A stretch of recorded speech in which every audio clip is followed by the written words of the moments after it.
Hey guys, welcome back to World of Warships. Today we're taking a look at the Jacksonville. Again, I played it a bunch last week, and so I've got some amazing clips to show you guys. This ship is massively powerful, but it does have a few weaknesses. At this point, I think the auction is going to be over. I'm recording this on Friday, should go up on Monday. It's a very strong ship, but depending on what this auction has in store, it might be a little bit too expensive. Since Maine went for around 350 million, I'm expecting Jacksonville to be somewhere around that, maybe a little less, since people are typically more interested in battleships over cruisers. But that, I could be wrong on that. We'll have to see. I'm very excited to see what it does go for. Personally, not going to bid on this one, as it's not quite as interesting to me. But what do you get here? If you haven't seen it yet, Jacksonville gets a special combat instruction that allows it to pen 40% more with its high explosive shells. So that's why suddenly we go from a bunch of shatters on this Patrie to just full pens everywhere, and we're just going to absolutely melt this guy. Jacksonville, of course, being the Super Worcester, this is the Tier 11 version of a very powerful American light cruiser. You gain a little bit of DPM, your massively improved ability to light fires is very nice alongside this pen that these combat instructions give. Something you have to decide between on Worcester. Do you want to pen 32 millimeters of armor, or would you like to retain your very strong fire chance? It's a bit of a trade-off. You don't really need to do that on Jacksonville. You can farm up reasonably quickly this buff, and since it's 40%, not the 25 we see on IFHE, yeah, you're gonna pen the deck and upper belt armor of a Maine. So American battleships typically don't have to worry about these 152mm cruisers, even if they take IFHE. They won't be full penning you there. Jacksonville will be. And we retain our fire chance, all the while we have this extra pen. So look at the damage increase here. Very, very powerful. Unlike the Annapolis, which is the other super cruiser for the Americans, we don't have any sort of burst damage, I suppose is a good way of putting it. This combat instructions could be seen as burst damage into battleships specifically if you're able to pen that armor with that increase in HE damage or HE pen. But the Annapolis having that burst fire is very powerful. At the end of the first video I made on Jacksonville, I wondered if the Annapolis was still just better.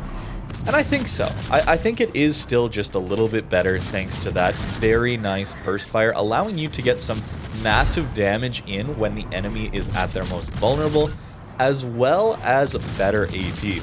That's one of the major weak points of Jacksonville, is that at closer ranges, you really don't have any sort of armor-piercing firepower against battleships, or especially enemy cruisers. If you're going to get rushed down by an enemy Annapolis, good, you're just going to die. You will lose that. Things like a Des Moines, anything with strong AP is going to be a big problem here. The other reason is that you have to give a little bit more broadside than Worcester to get all of your DPM firing on the opponent. So that means you're much more vulnerable to armor-piercing shells. I will say, this ship didn't feel like it took that much damage, though, to AP. The battleship AP, for the most part, is going to just overpen you. Although it does have a slightly above water Citadel, you do heal back 50% of Citadel damage, so it's not as big of a deal. Torpedoes here going to certainly give us an AR boost. I wasn't really paying attention, but the damage output of this ship was pretty nice into these two Columbos, as well as that Maine and Patrie earlier. This ship is incredible at farming, and that's something that it does do a little better than Annapolis, in my opinion. You don't have to sacrifice your reload mod to get the range to allow you to operate in these super ship games, which are typically going to be more passive. So having Jacksonville with this very nice range already applied to the ship allows you to very freely take the reload mod, so you're increasing your DPM even further.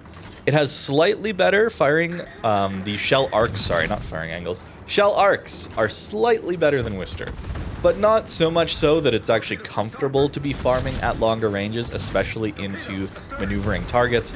I found myself oftentimes just waiting whenever any people were maneuvering a lot at longer ranges. I would much rather go dark and then reposition to get a better angle at closer ranges on them.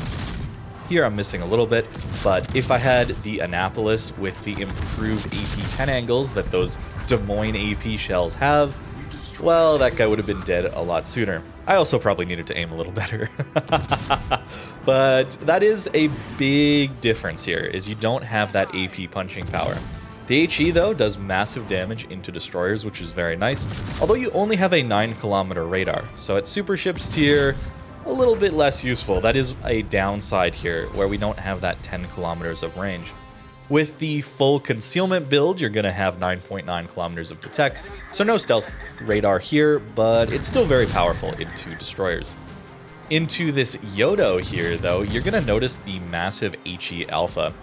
This might have been a build where I was running more of a lighthouse build. Heavy HE might have been involved in this, but take a look at the damage from this salvo in particular. That is 8,000 damage, plus 600. That's nearly 9,000 damage per salvo, and you're firing like every 4 seconds. Not every salvo is going to be that much, although that was another one that was pretty high. The HE is no joke on this ship, and that's where the real strength of this ship lies. I don't think the armor piercing is that amazing. I would only swap to it at closer ranges, at flat broadside-like cruisers. That's really about it. So you got a lot of HE alpha. This fire chance, though, is absolutely ridiculous. This Prince Ruprecht is on decent amount of HP. Of course, being a tier 9 against super ships really does suck. But we're just gonna kind of sit here in front of him and light him on an absolute ridiculous amount of fires. You can actually pen 50 millimeters of armor if you take IFHE and you use these combat instructions, which is kind of hilarious, but I didn't find myself getting that much more value out of this ship when I ran a build like that. So I'm still just running a more normal build, not taking IFHE, relying on, I mean, frankly, ridiculous fire chance. And using these combat instructions when there's a target that I can deal good damage to, if they have a lot of 32 mil or 38 millimeters of armor. And he damage controls instantly on another fire, and he's going to go down rather quickly. Or at least that's what I'm hoping for. And we're just sitting in front of him here as well. This is kind of the weird part about Jacksonville, is it doesn't take that much damage from Battleship AP. It should take more, I think. Although there is a game, a little clip later on, where I will show you where I almost get dev struck. So it can take damage. It just was pretty rare where I actually took massive hits from battleships or even cruiser AP. So I don't know what that's about, but maybe that's just a unique feature of the armor. Speaking of the armor, though, we only have 30 millimeters of armor on our deck. Otherwise, it's going to be 25 millimeters. Which is not great at this tier, where a lot of ships are getting 457s, sure, so 30 mil wouldn't be that big of a difference, but it does help. There's plenty of 406mm guns that you would be able to angle to, which you cannot in this ship. By the way, that Ruprecht's still alive.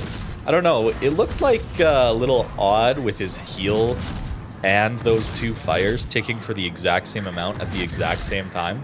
So it didn't look like his health was changing at all. But I'm pretty sure his heal was perfectly matched with two fires on his ship, which is something I've really never seen before. Kind of interesting.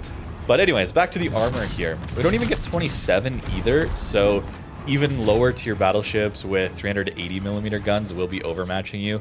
It's a little awkward. Pushing up to islands, though, always going to be a nice choice with Jacksonville, getting closer to capture zones.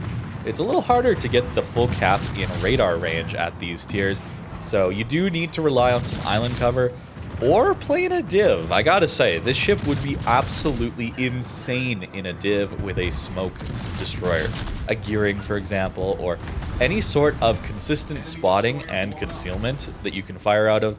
Your smoke fire is something like 6.1 or something like that. We'll check in port towards the end, of course, but very, very powerful in a division.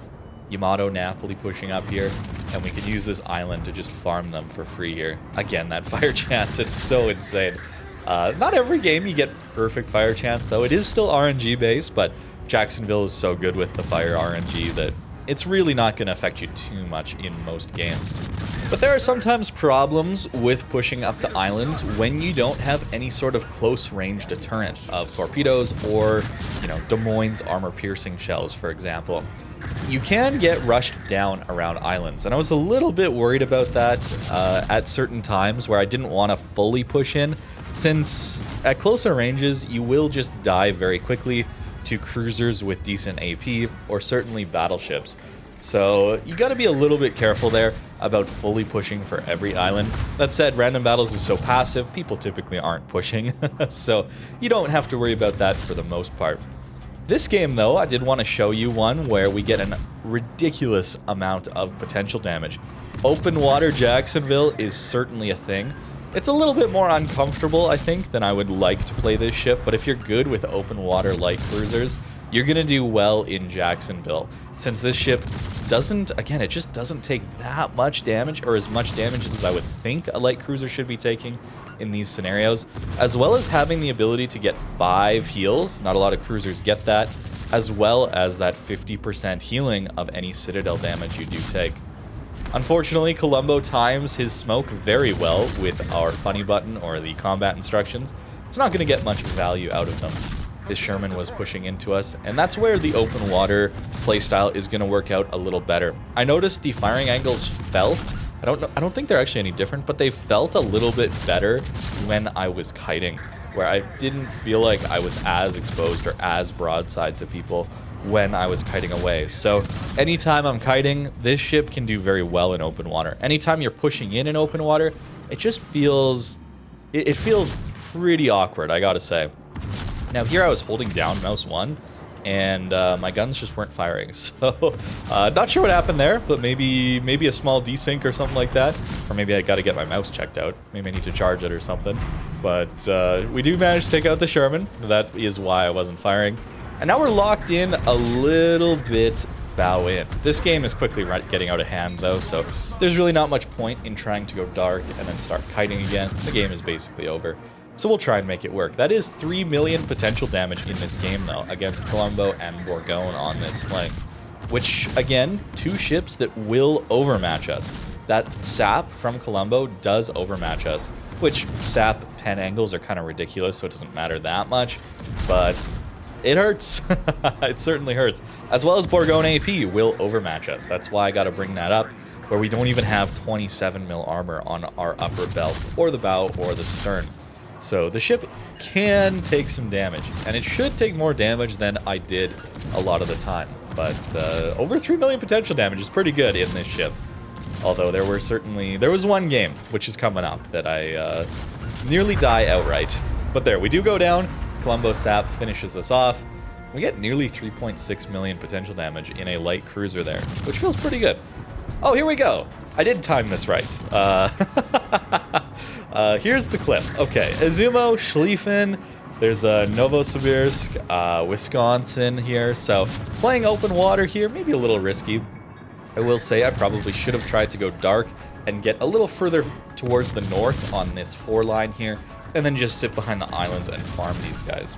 Oh, Yamato or Maine is also cross-mapping us at the moment, so managed to sneak out of those shells, and hoping for a lot of fires. Notice 17 fires in this game already, but no Witherer. We'll get it soon enough. Okay, there's the Izumo shot. There's finally a Citadel taken. This is the one game where I took a bunch of damage. Another salvo into us. I don't know exactly who that one is from. This next one, I believe, is Wisconsin? Pretty sure that was Wisconsin. Yeah, so another 20k. Yeah, we're down to 10,000 HP from full, just like that. And that's what I think probably should happen to this ship more, considering the firing angles and how it does have a slightly above water citadel. There's no gimmicks with the citadel like the Annapolis, where it has a really skinny interior citadel and then a ton of space in between the exterior armor plating, which makes for some just really awkward interactions with this game engine, which is not the newest game engine anymore. So any sort of gimmicks like that make a cruiser just feel a lot tankier, just because it has those weird gimmicks that interact so awkwardly. Jacksonville doesn't have that though, so again, I think this kind of game should have happened to me more than it did. This was really the only time where I got smashed like this, where I wasn't just flat broadside at close range, just trying to full push in at the end of a game, right? This game is very close still. I'm not trying to just throw away my ship for a little bit of extra damage at this point. And we got punished for it, which is I think, a good thing, honestly. The firepower here is rather insane, so it should get punished more. Yeah, anyways, we do manage to live, and that extra 50% of Citadel healing is so nice here. We took a lot of heavy damage, that's that Citadel damage, and we're still able to heal ourselves back up to half HP. Something like the Worcester would not be able to do that. Most cruisers, most ships in the game would not be able to do this. This is a very special feature that's reserved for, well, the Minotaur, for example, has that. That's why that ship can use its super heal to get back so much HP, but it has the weakness of, like, the largest Citadel, the easiest to hit Citadel in the game. So I think Jacksonville is surprisingly tanky in that regard, and, well, that 3.5 million potential game certainly proves that. A couple more fires here, finally getting our Witherer on 21 fires. And that fire chance is pretty good, although I do have a few games where I've got a couple hundred hits and like 3 fires, so the RNG can mess with you a little bit. The fire chance, though, the fire damage typically at these higher tiers is very, very nice to have. I gotta say, having the ability to still pen 32 millimeters of armor, which is the major threshold, I know it's like 42, but 32 is the major threshold here. It's really, really nice to retain that fire chance. What you're looking at is essentially old IFHE and why IFHE was so busted and had to be nerfed so many times. It only reduced your fire chance by like a flat 2%. So, yeah, back in the day, everybody took it. And so you still had ridiculous fire chance like this and the ability to pen battleships, a lot of the battleships. So, certainly needs some tuning.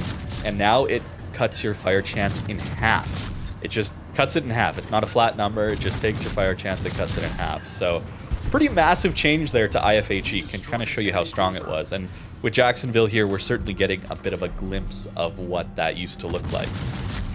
Alright, on to the last couple games to show you guys. What happens when 2 Tier 9 battleships covered in 32 millimeters of armor decide to push a Jacksonville? Well, I'm sure you can guess, but, well, let's see. We're going to get a lot of damage. Notice the time here, we just crossed 13 minutes on the in-game clock, and we're going to have a lot more damage in a couple minutes here.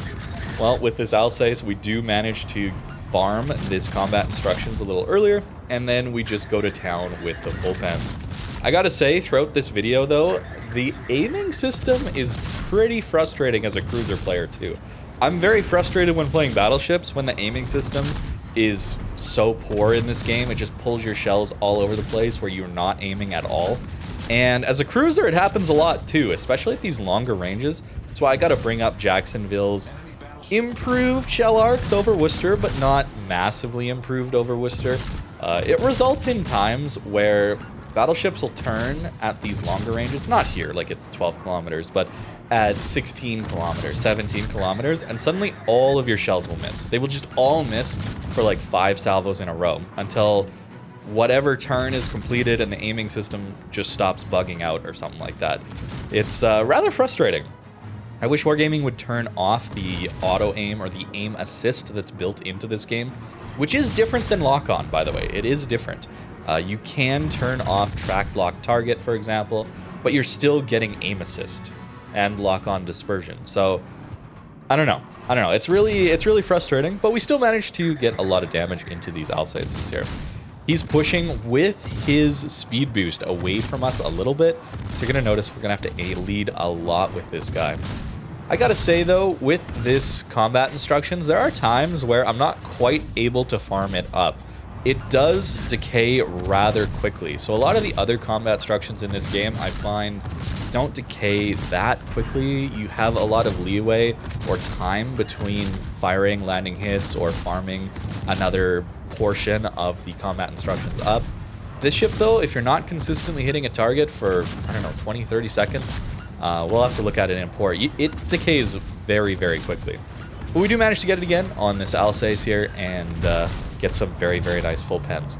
Piemonte, though, with that those sap shells, man, they hurt. Sap is painful. Now, I am just missing this.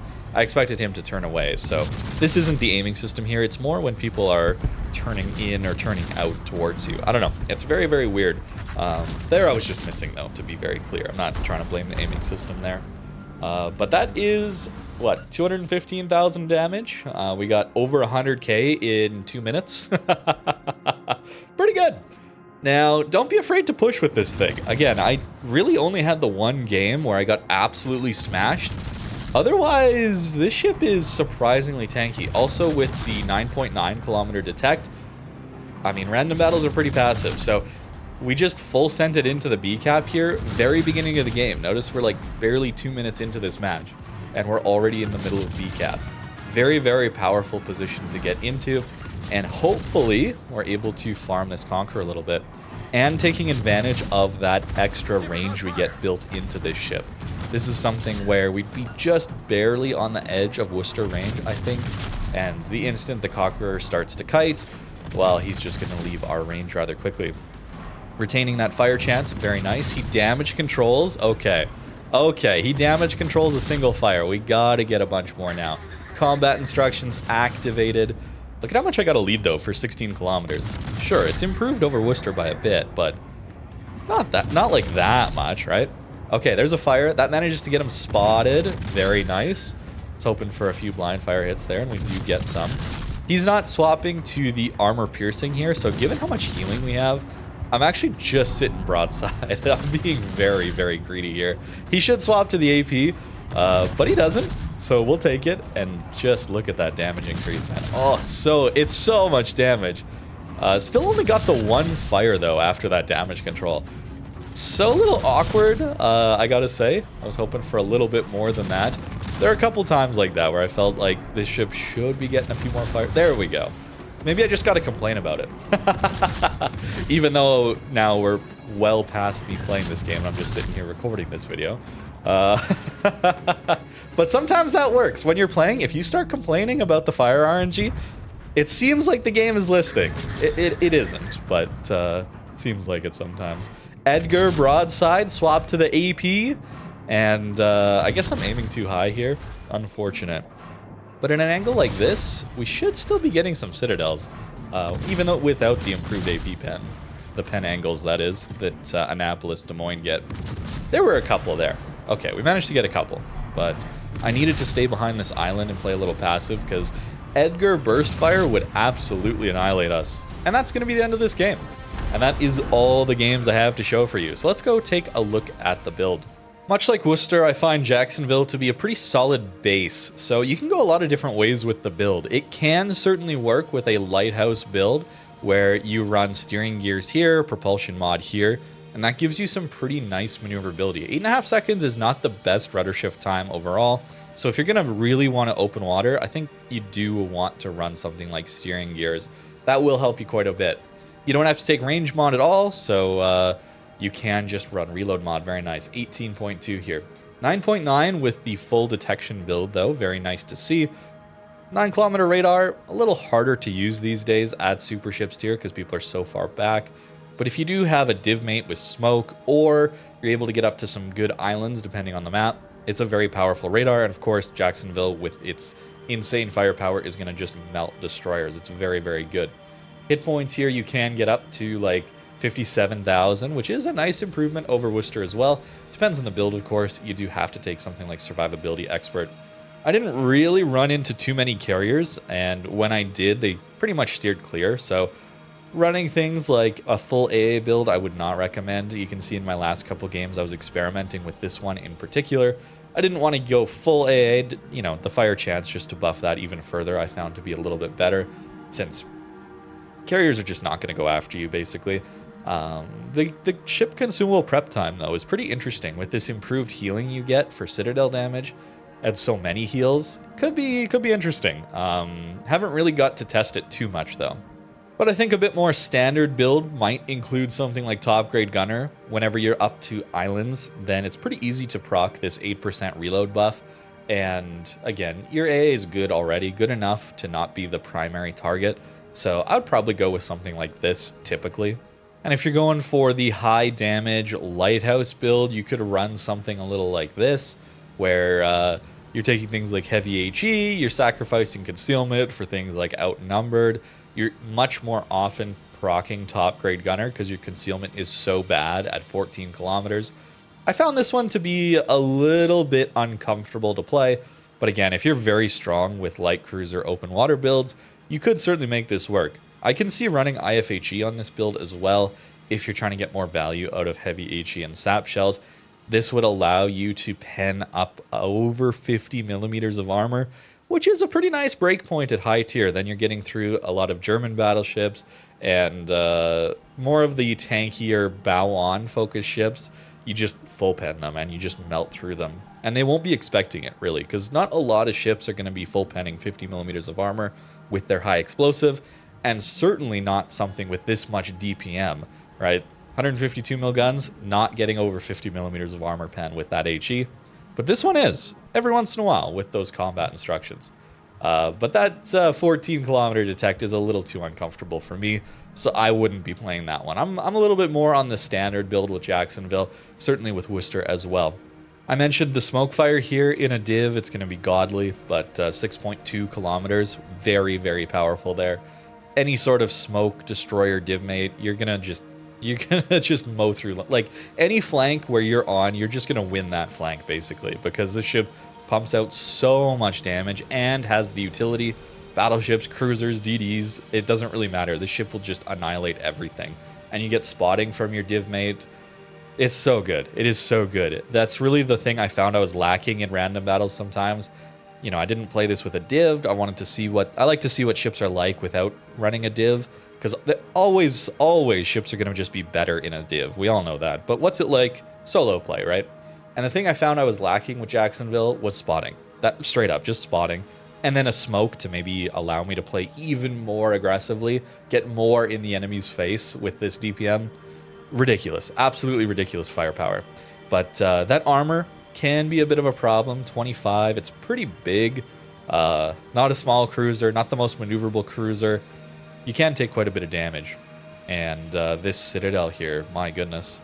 Not anything at all like a Jacksonville, right? Very large. You are going to get full penned here. You're going to take Citadel damage, but that 50 mil or 50% healing from Citadel damage is pretty nice. And just to show you if you haven't seen it yet, here's Annapolis Citadel. Look at it. It's so weird. Like, you should overmatch this if you get through the outside, so it shouldn't matter, but it seems to, and it's kind of narrow in some place. I don't know. It's a very, very, very weird Citadel. And anytime you have Citadels like this in the game with a lot of space between them and the exterior armor plating, funky things seem to happen. Again, this game engine is not new. It's got some weird issues, and anytime they make ships like this, it's just weird things are going to happen, basically. Jacksonville does not have that benefit, but for the most part, I found it to be surprisingly tanky. I was surprised how little damage I took with this ship, and the firepower is awesome. The only problem being the turret angles, for the most part, are a little bit awkward to use. But that's going to do it for today's video on the Jacksonville. If you're a Worcester player, you're going to love this ship. I think that's really the easiest way I can put it. It's a very easy continuation of the Worcester playstyle. But I believe the auction is over, so if you got it, enjoy it. A couple months of early access there, and then it's going to be in the tech tree available for everyone else. I'm expecting it to go for 300 million at least, maybe more, considering there's only 1,000 winners across 4 servers, apparently. Apparently there's a Chinese server on top of the normal North America, EU, and Southeast Asia. So not a lot of winners. I'm expecting it to go for a lot, much more now these days that they're not including 2 super ships at once in the same auction. But that's all I've got for today. Thank you very much for watching, and have a great rest of your day.